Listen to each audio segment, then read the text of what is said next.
भारताचा, पुण्याचा इतिहास या विषयावरती अतिशय प्रेम करणारे अमोघ वैद्य सर आज आपल्या बरोबर आहेत. आज आपण चालू केले कसबा गणपती मंदिर देवस्थानापासून. तर खरं तर कसबा गणपतीचं नाव जयती गजानन आहे. पुण्यामध्ये 3 जोगेश्वरी आहे. एक तांबडी जोगेश्वरी आहे, एक पिवळी जोगेश्वरी आहे शुक्रवार पेठेत, आणि इकडेच बुधवार पेठेमध्ये काळी जोगेश्वरी आहे. अशा 3 जोगेश्वरी आहे. की भांग्या मारुती आपण बघितलं, कारण त्याच्या समोर भांग विकली जायची. शनिवार वाड्याच्या समोर आहे बटाट्या मारुती, आणि लोकमान्य टिळकांचं पहिलं निवासस्थान म्हणजे दिनसूरकर वाडा. अमोघ सर म्हणजे नॉलेज शेअर करायला त्यांना एवढी हौस आहे. ही तुमचा एक खूप मोठा गुणधर्म आहे. ही तुमच्या पर्सनॅलिटी मध्ये येण्याचं कारण काय? जेवढे मला शिक्षक मिळाले, अगदी नाट्य क्षेत्रातले सुद्धा असतील, त्या सगळ्यांनी मला ही सवय लावली की जे तुला माहितीये ना ते लोकांना सांगायचं. कारण मग शेवटी बरं इतिहासाचा अमोघ सर हेच टीचर बाकीच्यांसाठी पण होते ना? हो होते ना. पण मग तुम्ही त्यांच्याकडनं ही कला आत्मसात केली असेलही कदाचित. कारण मला एकांनी फार सुंदर वाक्य सांगितलं आमच्या मंडळात येतात इतिहास संशोधक मंडळ, की इतिहास तुम्ही कशासाठी शिकता? म्हटलं की इतिहास म्हटलं सांगण्यासाठी. कोणाला सांगायचं? इतिहासकारांना इतिहास सांगायचा असेल तर मग इतिहासाचा उपयोग नाही. इतिहास अभ्यासक सांगतोच इतिहास ह्याच्यासाठी, की अभ्यासच याच्यासाठी करतो की तो सामान्य लोकांपर्यंत पोहोचेल. हेच इतिहासकाराचं मुख्य काम आहे. संशोधन करायचं आणि ते सामान्य लोकांपर्यंत पोहोचवायचं. संशोधन करूनच ठेवायचं असं फक्त इतिहासकाराचं काम नाही.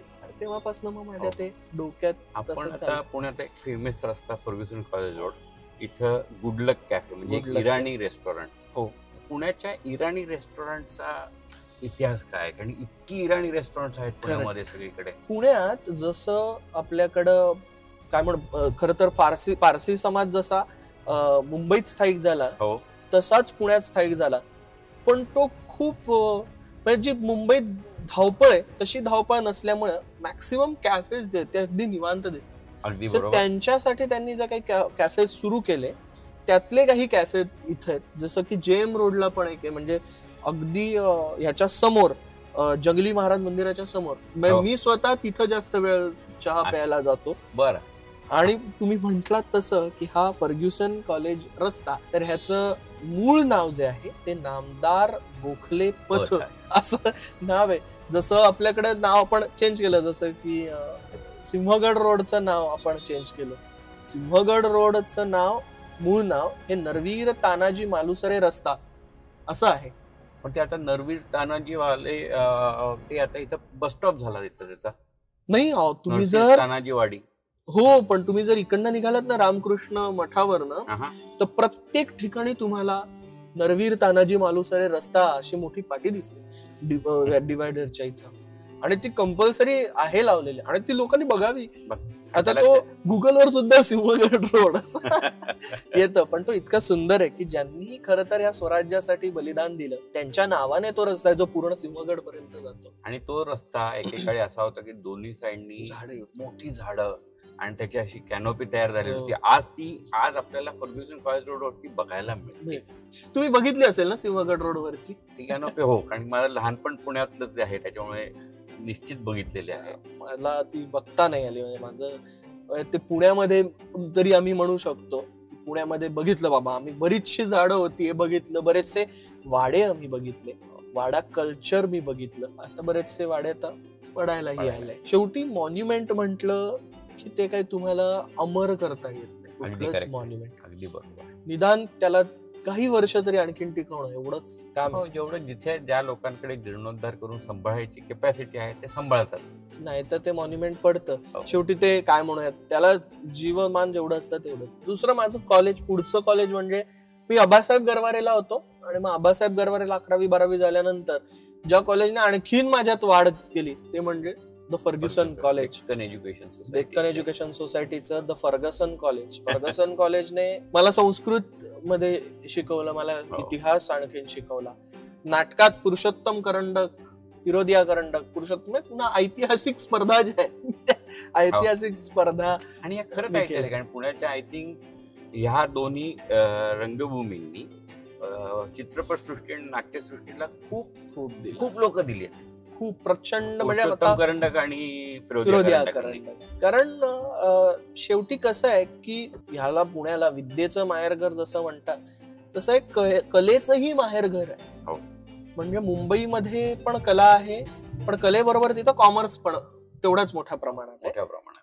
पण हे माहेरघर ह्याच्यासाठीच म्हणतो मी की इथंच ते बाळ तयार होतं आणि मग सासरी जातं मुंबईला. आणि तिथं तुम्ही एक जर बघितलं की एक खूप प्रसिद्ध हिंदी चित्रपट दिग्दर्शक आहे, चांगले चांगले मोठे पिक्चर हो. करतात, पण त्यांच्याकडे जे सपोर्ट स्टाफ आहे किंवा सपोर्ट कलाकार आहेत ते सगळे मराठी रंगभूमीचे कलाकार आहेत. कारण त्यांना माहिती आहे वन शॉट टेक हे फक्त थिएटरचा माणूस देऊ शकतो. करेक्ट.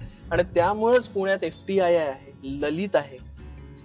कारण हे दोन्ही एकाने रंगभूमीसाठी शिकवलंय आणि एकाने चित्रपटासाठी शिकवलंय. त्यामुळे किती तयार झालेत बघा तुम्ही. म्हणून मी माहेरघर म्हणतो यांना की जसं आपण NSD ला म्हणतात की दिल्लीच्या NSD ला गेलं पाहिजे, तसंच अनेक माझे मित्र म्हणतात की अरे यार ललितला ऍडमिशन झाली असती ना, FTII ला ऍडमिशन झाली असती. कारण ते तेवढंच प्रतिष्ठित आहे. खरी गोष्ट आहे. हा रस्ता महत्वाचा आणखीन याच्यासाठी की इथूनच पालख्या येतात वारीच्या. आणि ही जी कॅनोपी इथे दिसते तुम्हाला ही अशीच त्या किंवा जी कॅनोपी तुम्हाला ऍग्रिकल्चर कॉलेजच्या आत दिसते एंट्रन्सला, सेम कॅनोपी सिंहगड रोडला. त्याचे फोटो आहेत खरं अवेलेबल, पण आता तिथं फोटोज बघू शकतो त्या एरियामध्ये. पण पुणे फार डेव्हलप झालं, फार छान डेव्हलप झालं. त्याचं डेव्हलपमेंट अगदी शिवाजी महाराजांपासूनच सुरू आहे ना. म्हणजे छत्रपती शिवाजी महाराजांनी जीर्णोद्धार करताना जीर्णोद्धार म्हणजे फक्त पैसे नाही दिले. म्हणजे आपल्याला असं वाटतं की जीर्णोद्धार केला म्हणजे त्यांनी पैसे दिले आणि हे सिटी मॅनेजमेंट करायला लागतं. हो, सर्वात मोठा विषय आहे की इथं हे असलं पाहिजे, इथं हे असलं पाहिजे. महाराजांनी जे सिटी मॅनेजमेंट केलं ते पुढच्या काळात ज्यावेळेस बाजीराव पेशवे म्हणजे थोरले बाजीराव पेशवे इथं आले त्यावेळेस त्यांनी पुढं केलं. आणि मग स्मार्ट सिटी, पुणे हे छोटच शहर होतं, पुण्याची स्मार्ट सिटी ज्यांनी केली ते म्हणजे नानासाहेब पेशवे. कात्रजचं पाणी पुण्यात आणणं असेल की ज्यामुळे 24 तास आणि 7 दिवस पाणी. अतिशय खूप एक प्रेमाच्या विषयावरती टच केलं की त्याच्यासाठी पुण्यामध्ये हौद होते आणि ते इरिगेशन साठी वापरले जायचे. तर हा काय इतिहास आहे पुण्याचा? पुण्याला ना पाण्याचा थोडं दुर्भिक्ष होतं. बरं. आणि पाणी जर मिळालं नाही तर एवढी सगळी आपण म्हणूयात पेशवे जिथं आहेत म्हणजे पंतप्रधान जिथं थांबतायत त्याच शहरात पाणी नाही म्हणजे काय अर्थ नाही राहिला. त्या काळात वर्तमानपत्र असती तर तुम्हाला आता त्याचे मथळे विचार करू शकता तुम्ही की काय असतं. मग मात्र यांनी ठरवलं आणि त्याच वेळेस आंबील ओढा होता बाजीराव रोडवरनं व्हायचा, मी मध्ये सांगितलं. त्या आंबील ओढ्याला वळवलं आणि पाण्याची व्यवस्था करायची म्हणून कात्रजच्या तलावातनं त्यांनी 2 वर एक आणि खाली एक इथून एक नळ योजना सुरू केली. ती सगळी जमिनीखालनं ते पाणी येऊन पाईपलाईनने पूर्ण मध्ये पुण्यात वळवलं. हे कोणत्या वर्षी असेल? वर्ष आता मला खरं तर वर्ष साल आठवत नाहीये, पण नानासाहेब पेशव्यांनी हे केलं. त्यांच्या काळामध्ये झालेलं आहे, त्यांच्याच काळात झालं. आणि मग अजूनही ते असतं ना आपल्याकडं मेट्रोचं काम चालू असताना भुयार सापडलं. ते भुयार नाहीये, तो सगळा मार्ग हा पाण्याचा मार्ग आहे म्हणून तर तिथं पाणी आहे ना. अजूनही ते पाणी चाललंय आणि ते पाणी येऊन मग ते बाजीराव रोडने येऊन नानांची बाग होती नाना फडणवीसांची, तिथून पुढे येऊन मग आत वळून काळा हौद, बदामी हौद, तुळशी बागेतनं मग नाना फडणवीसांच्या इथनं करत शनिवार वाड्यातनं आणि मग ती बाहेर मुठेत अजूनही ते पाणी चालू आहे. आणि भुयार जेव्हा तुम्ही म्हणता तेव्हा अशी एक लोकांची समज आहे, गैरसमज आहे, तो तुम्ही दूर करा की पेशव्यांनी पर्वतीपासून सारसबागेला भुयार बनवलं आणि त्याच्यातनं ते निघू शकायचे, जाऊ शकायचे. तर कसं आहे पुण्यामध्ये तो एक शापच आहे की पुण्यात जिथं कुठं भुयार दिसलं तर ते शनिवार वाड्यात उघडतं. तुम्ही ते संचेतीला भुयार दाखवा तर तरी ते तिथनच उघडेल शनिवार वाड्याला. असं भुयार असणं शक्य नाही. पहिली गोष्ट अशी की ती टेकडी आहे. मुळात भुयार करायचं झालं तर टेकडी खोदून खाली यायचं, मग परत खाली उतरायचं. म्हणजे कुठनं उतरणार तुम्ही सदाशिव पेठेकडे येणार, म्हणजे व्हर्टिकली खाली यायचं आणि हॉरिझॉन्टली आडवं जायचं. बरं आता येणार आहे तळ लगेच पर्वतीच्या इथं, त्या तळ्याच्या खालनं मग पाणी घ्यायला पाण्यातनं जायला लागेल तुम्हाला. बरोबर. चला नाही तरी झालं तिथनं वरती आलात तुम्ही, थोडस बोटीने पुढे गेलात आणि परत तुम्हाला हे दिसलं, तिथनं परत भुयार खाली केलं. त्या भुयारातनं तुम्ही मग शनिवार वाड्याला निघणार. अहो एवढ्या वेळ तुम्ही श्वास किती वेळ घेणार? बरं तुम्ही मशाल घेऊन जाणार, ती मशाल तुमचा ऑक्सिजन घेणार. ते असं काही नाहीये. तिथं जे भुयार दाखवलं जातं ना, तर खाली छोटस खोली आहे ती, कोठार सॉरी, ते कोठारामध्ये धान्य ठेवणं असेल किंवा त्याचं आणखीन देवाची काही वस्त्र असतील ते ठेवणं असेल, या सगळ्या गोष्टी तिथं ठेवल्या. स्टोर रूम होती ती स्टोर रूम होती पण नाही आहे अजून. तुम्ही उतरलात तर तिथं स्टोर रूम आहे ती. लोकांनी त्याला भुयार बनवून टाकलं. आता आपण लागलो तो जंगली महाराज रोड. पण जंगली महाराज रोड हा का महत्वाचा? कारण हा पुण्यात एकेकाळी आपण म्हणूयात हा ट्रेड रूट आहे. कारण इथं जे उजव्या बाजूला जे आपल्याला दिसतं ते म्हणजे पाताळेश्वर लेणं. लेणं संस्कृत शब्द लयन याच्यावरनं आलाय. लयन म्हणजे थांबण्याची जागा. त्याच्यावरती आता तुम्ही खूप मोठा अभ्यास करत आहात माझ्या. लेणी पण साप्ताहिक सकाळमध्ये सध्या लेखमाला चालू आहे, लयन कथा. हे जे लेणं आहे हे साधारणपणे 8व्या शतकातलं लेणं. 8व्या शतकात? हा, इसवी सनाचं 8वं शतक. त्यामुळे आपण असं नक्कीच म्हणू शकतो की निदान 8व्या शतकात तरी होतं. निदान नाहीच, आपल्याकडे पुण्याचे जे काही पुरावे येतात ते अश्मयुगा काळापासून येतात. हो, म्हणजे मागे तुमच्याशी बोलताना म्हटलं की 6व्या शतकातलं पण एक लेणं आहे. हो, जे आहे पर्वतीवरती. आणि आता गंमत अशी यामध्ये की अश्मयुगापासून ते 8व्या शतकापर्यंत, आणि 8व्या शतकात पहिला पुण्याचा उल्लेख येतो पुण्य विषयक.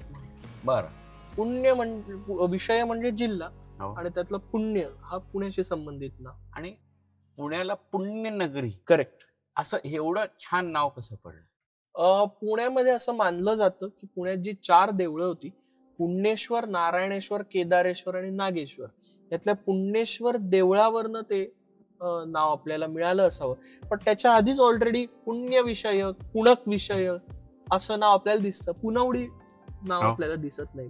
कधी दिसत नाही, कारण आपण त्याचं डायल्यूट करून आपण त्याला पुणे म्हणतो. पण नाही, कुठल्याही पत्रांमध्ये पुनवडी पुण्याचं नाव होतं, नावच नाही, हे दिसत नाही. म्हणजे पुण्याचा इतिहास एवढा दांडगा आहे. आणि पुण्यामध्ये आता फूड कल्चर किती डेव्हलप झालं? खूपच. खरं पुण्यामध्ये अगदी खानावळींपासनं फूड कल्चर जे सुरू झालं, प्रचंड डेव्हलप झालं. मग आता तुम्ही अगदी काय म्हणूयात, सध्याचं अगदी ट्रेंडिंग म्हणून जरी बघायला गेलं तरी कोरियन डिश पासनं ते अगदी मिसळीपर्यंत, वैद्य मिसळ म्हणजे आता आपले वाजलेच 7:45, आणि पुण्यातली पहिली मिसळ म्हणजे वैद्य मिसळ, जी फक्त 10 वाजेपर्यंत सुरू असते. बरोबर आहे.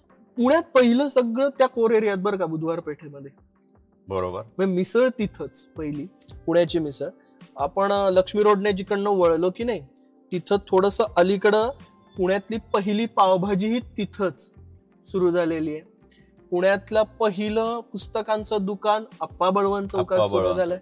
पुण्यातलं पहिलं ग्रंथालय नगरवाचन मंदिर, पुणे नगरवाचन मंदिर, हेही तिथंच आहे. सगळं त्या अगदी एरियात अगदी जोडून आहे आपण जिथं आता होतो. आता एक थोडासा म्हणजे लोकांना न आवडणारा विषय की कोर, सदाशिव पेठ, बुधवार पेठ, लक्ष्मी रोड, हा पुण्याचा कोर. कसबा गणपती, दगडूशेठ हलवाई, शनिवारवाडा, त्याच्या लागून पुण्याचा बुधवार पेठ म्हणजे वेश्या व्यवसाय करणारे लोक, हे एवढ्या कोर सिटी मध्ये कसं काय? फारच चांगला आणि बरं झालं हा विचारला. मुळात बुधवार पेठ ही पुण्याची एकेकाळची नाही, आत्ताची सुद्धा अत्यंत समृद्ध पेठ होती आणि आहे. अच्छा. पुण्यातला सगळ्यात मोठा कापड व्यवसाय हा तिथं होता. हो. अनेक सोन्याची जर असलेले कापड तिथं मिळत होते. इतकं मोठं बुधवार पेठेचं होतं. बुधवार पेठेत सर्व मिळायचं. ब्रिटिश काळामध्ये सैनिकांच्या त्या काम भावना ज्या जागृत होत्या त्या गरजा भागवण्यासाठी ब्रिटिशांनी तिथं तो व्यवसाय सुरू केला. हे फक्त मी नाही सांगत, अगदीच सोपं बघायचं असेल, लोकांना अगदी डिटेल्ड वाचायचं नसेल तर गुगलवर हे सर्च करा. आता गुगलवर सुद्धा आहे, म्हणजे आता गुगल सुद्धा दाखवतं. पण गुगल पेक्षा तुम्ही केलेला अभ्यास ऑथेंटिक जास्त आहे, कारण की तुम्ही कोणता तरी ग्रंथ बघितलाय, त्या लोकांशी बोललेला आहात आणि त्याच्यावरती तुम्ही संशोधन करून हा विषय बोलता. त्यामुळं तो ब्रिटिशांनी केलेला आहे. जसं आपण म्हणतो की नाही की आता हे ब्रिटिशांचं आहे, त्यामुळे हे आम्ही असं फार काही त्याच्याकडे लक्ष देत नाही. तसं आपण तो एक व्यवसाय, आता आपण त्याला पहिले वेश्या जरी असले तरी पुढे व्यवसाय म्हणतोय की नाही, मग झालं ना. त्याच्याकडे आपल्याकडे झालंय असं की त्याच्याकडे बघण्याचा दृष्टिकोन आपण फार चुकीच्या पद्धतीने ठेवलेला आहे. तो दृष्टिकोन एक तर ठेवू नका, नाही तर चांगला ठेवायचा. बरोबर. की तो व्यवसाय म्हणून बघायचा, नाही तर ठेवायचाच नाही दृष्टिकोन. या एका गोष्टीने पुण्याची ओळख होईल असं त्यात काहीच नाही. अनेक गोष्टीनं पुण्याची ओळख व्हायला. बरं, पुण्याची ओळख चांगल्या गोष्टींनी झाली पाहिजे. खूप चांगल्या गोष्टी पुण्यामध्ये, म्हणजे सगळ्यात चांगल्या गोष्टींमध्ये व्हायला पाहिजे. आणि काय होतं की आपल्याला तोच प्रॉब्लेम येतो की आपण मुळातच तिथंच अडकतो की आपण गोष्टी बघताना पुण्यात फार कचरा आहे, मग तो कचरा कमी करण्यासाठी पुण्याचा अभिमान वाढवला पाहिजे, तो वाढवा लोकांना. आणि दुसरं एक आहे पुण्याच्या बद्दल की पुण्याच्या माणसाला सगळं समजतं आता पुण्याच्या माणसाला वाटतं. हे पेशवेकालीन चालू आहे, शिवकालीन चालू आहे, की हे सध्याकालीन चालू आहे? अश्मयुगीन असावा असं वाटतं मला. पण पुण्याचा तो प्रत्येकाचा गुण आहे आणि तो पुण्यात आहे म्हणून पुणे लोकांना उत्कृष्ट पुणेकर देतात काय, ते त्याच्याबद्दल वाद नाही. तो ह्याच्यामुळेच असेल. आणि तो आपल्या अंगात उलट असावा की आपण योग्य, म्हणजे जिथं चुकतं तिथं त्या योग्य माणसाला जी ठेच पोहोचते ना, की ती चूक तो पटकन दुरुस्त करू शकतो. त्यामुळे तो असा असला पाहिजे की मला सगळं कळतं, मग समोरचा माणूस सांगतो हे तुला येतच नाही, की मग तो त्याच्यात प्रयत्न करतो. त्यामुळे तो मी म्हणतो की पुणेकर सर्वार्थाने योग्य होण्याचं कारण पुण्याचा वारा आणि पुण्याची हवा आहे. आणि आपण अजून एक अभिप्राय चालवता की उपक्रम चालवता आणि युट्यूब वरती आपण एक प्रोग्राम चालू ठेवतो आणि लोकांना माहिती देता, त्याच्याबद्दल थोडं आम्हाला सांगा ना. मला असं लक्षात आलं की पुण्यात ज्यावेळेस पुणे किंवा कुठेही महाराष्ट्रात, भारतात, जगात एखादा अभ्यास करायचा झाला तर पटकन पुस्तक वाचलं जातं. पण आता तेही कमी व्हायला लागले, खूप कमी झालंय. आणि तसेच पॉडकास्ट वाढायला लागले. पॉडकास्ट मध्ये जो पॉडकास्टर आहे तो प्रश्न विचारतो आणि समोरचा उत्तर देतो. मी म्हंटल वाय नॉट इतिहास अभ्यासकच इतिहास अभ्यासकाला प्रश्न विचारेल, म्हणजे त्यामध्ये नॉर्मल प्रश्नही येतील आणि त्याच्याच बरोबर काही कोर प्रश्न असतील की जे लोकांना करणंही महत्वाचं आहे. आणि फक्त लोकांना नाही तर अभ्यासकांनाही करणं खूप महत्वाचं की अरे हो, हे बघायला लागेल ना याचा रेफरन्स. असं जर झालं तर एक व्हिज्युअल डॉक्युमेंटच तयार होतं आपलं आणि ते परपेच्युअल राहील. करेक्ट. अनेक वर्ष ते कायम राहतच. ज्यांना पुस्तक वाचायचं, पुस्तक तर वाचायलाच पाहिजे कारण त्यात सगळी महत्वाची माहिती असते. पण त्याचा एक बेस म्हणून तुम्ही हा बघू शकता. म्हणून वैचारिक किडा म्हणून आमचं चॅनल आहे प्रशांत दांडेकरांचं, तिथं आम्ही ऐतिहासिक गप्पा नावाने करतो आणि आतापर्यंत खूप चांगला रिस्पॉन्स त्याला आलाय. म्हणजे लाखात व्ह्यूज त्याचे आहेत. की मग महाराजांपासून असेल की परकीयांच्या नजरेतून छत्रपती शिवाजी महाराज, मराठ्यांच्या 3 महत्वाच्या पिढ्या म्हणजे शहाजी राजे, छत्रपती शिवाजी महाराज आणि छत्रपती संभाजी महाराज, असं एक असेल. असा एक आपण केला. आणि सगळ्यात इंटरेस्टिंग म्हणजे महाभारत रामायण बरोबरच एक असा एक विषय केला, तो म्हणजे मोडी कागदपत्रांमधून दिसणारी भूत. काय? भूतांचा उल्लेख हा मोडी कागदपत्रांमध्ये सुद्धा येतो. भूतांचा? भूत घोस्ट. ओके. तर असेही काही लोक आहेत की ज्यांनी अभ्यासक आहेत की ज्यांनी ह्याचा सुद्धा अभ्यास केलेला आहे. त्यामुळे तो सुद्धा आपण तसे सुद्धा अभ्यासक घेतले की असे वेगवेगळे विषयाचा. तो इतिहास फक्त लढायांचाच आहे का, तर त्याच्या बरोबर ह्या सुद्धा गोष्टींचा इतिहास आहे कारण ह्यातनं समाज कळतो आपल्याला.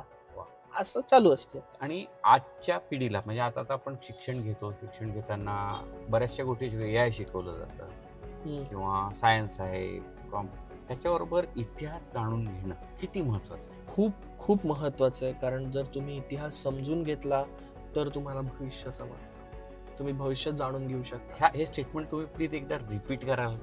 तुम्ही इतिहास समजून घेतला तर तुम्हाला भविष्य समजतं. याच्यासाठी कारण इतिहासातल्या ज्या चुका आहेत त्या माणूस परत रिपीट करत असतो. त्याच चुका आपण काढून टाकल्या तर आपलं भविष्य जास्त सुंदर आणि पुढचा इतिहास अजून चांगला. त्यामुळे असं प्रत्येक वेळेस असं घडतंच असं नाही. मी काही इतिहासातल्या चुका केलेल्या आहेत, पण त्या कमी तर नक्कीच होतात. म्हणजे पुढच्याच ठेच मागचा शहाणा असं जे म्हणतो तसं आता मागच्या जी ठेच लागली त्याने पुढच्याने म्हणजे आता आपण शहाणं झालं पाहिजे. बरोबर आहे, असं आपण म्हणायला पाहिजे. म्हणून इतिहास महत्वाचा. निदान इतिहास माहिती असणं. अभ्यास करू नका, निदान माहिती घ्या. तुमच्या आजूबाजूच्या मॉन्युमेंट्सची माहिती घ्या. आणि अमुक सर आता पुणे म्हटलं की फूड कल्चर, मग अशी जसा प्रश्न विचारला, पुण्यामधलं पहिलं एक तुम्ही म्हटलं की इथला एक Irani cafe, new central restaurant, yes, हा एक तुमचा आवडता आवडतं cafe त्याच्या मला. व्यतिरिक्त अजून कोणत्या जागा आहेत त्या तुम्हाला आवडतात? मला वैद्य मिसळ, म्हणजे मिसळीचे सर्वच ठिकाणं मला आवडतात जे पुण्यातली आहेत. मी सगळीकडची मिसळ खातो.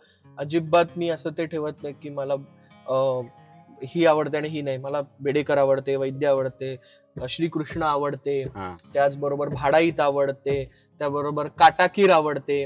त्या सगळ्या मिसळ मला आवडतेच, त्यामुळे मिसळींची सगळीच दुकानं मला आवडतात. खादाडी नावाचं ठिकाण आहे भरतनाट्य मंदिराच्या बरोबर समोर. बरं, खादाडी ते मला खूप आवडतं. मॅक्सिमम वेळेला मी तिथं पण बसत असतो. वडापाव म्हटलं तर खत्रींचा वडापाव मला खूप आवडतो. खत्रींचा वडापाव म्हणजे बालगंधर्वच्या पुलाच्या इथं तो खत्रींचा वडापाव असतो, तो मला आवडतो. खटावकरांचा वडापाव मला खूप आवडतो. म्हणजे तुम्ही खाण्याबद्दल प्रचंड प्रेम ठेवणार. म्हणजे मला पाणीपुरी म्हटलं तर आजींची पाणीपुरी, गिरिजाच्या शेजारची मनीषा पाणीपुरी, व्यंकटेश पाणीपुरी, मला खरं तर म्हणजे मी सांगितलं ना तर मी सगळीकडे खातो. म्हणजे मी राधिकालाही पाणीपुरी खातो. आणि मी खाण्याच्या बाबतीत कसं असतं, खादाड माणसाचं कसं असतं, तो कुठं चांगलं मिळतं हे बघत नसतो, त्याला जे मिळतं ते चांगलंच असतं असं तो मानत असतो. म्हणजे त्याला तुम्ही कारलं द्या तेही त्याला आवडेल, असाच माणूस खरं तर खादाड असतो. म्हणजे माझं जे वाढलंय वजन ते याच गोष्टीमुळे वाढलंय की मी सगळीकडे खातो. म्हणजे मला मी आता खत्रीला खाल्लं म्हणून मी काय म्हणूयात, उदाहरण द्यायचं, KFC ला बर्गर खाल्लं तर मॅकडॉनल्डचं बर्गर मला आवडत नाही अशातली गोष्ट नाही. मॅकडॉनल्डचंही बर्गर मी तेवढ्याच आवडीने खातो. त्यामुळे पुण्यामध्ये जेवढे फूड स्टॉल आहेत ते सगळे माझ्या आवडीचे आहेत असं समजा. पण वडापाव, मिसळ आणि पाणीपुरी माझ्या आत्ताच तोंडाला पाणी सुटलं, आणि पावभाजी, बास हे माझ्या आवडते. बोलण्यामध्ये आपल्याकडनं एक विषय राहिला खाण्यातला, अमृत तुल्य.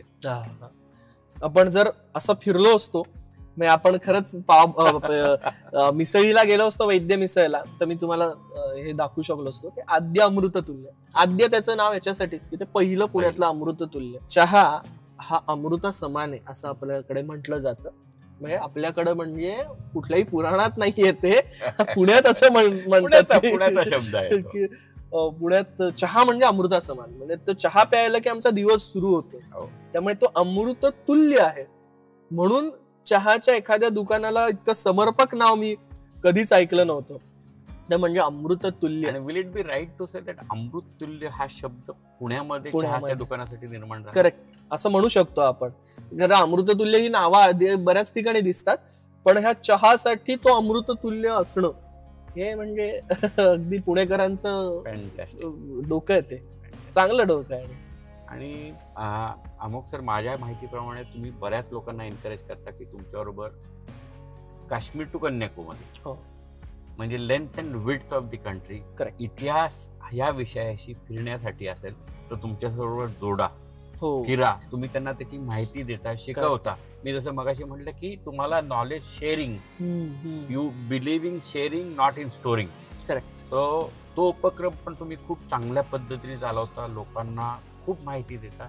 त्याचप्रमाणे माझ्या माहितीप्रमाणे पुण्याची माहिती देण्यासाठी सुद्धा तुम्ही लोकांना एनकरेज करून तुम्ही त्यांना बरोबर हेरिटेज वॉक घेतो. मी लोकांना एनकरेज करेन की तुम्ही अमुक सरांशी संपर्कात या, आमच्या संपर्कात या आणि हेरिटेज वॉक घ्या. पुण्याचा तुमचा आदर वाढवा. पुण्याला क्रिटिसाइज करणं, कुठल्याही गोष्टीला क्रिटिसाइज करणं खूप सोपं आहे, पण त्याच्या मागचा बॅकग्राऊंड, त्याचा इतिहास जर समजला तर तुम्ही ते रिस्पेक्ट देऊ शकता त्या गोष्टी. करेक्ट.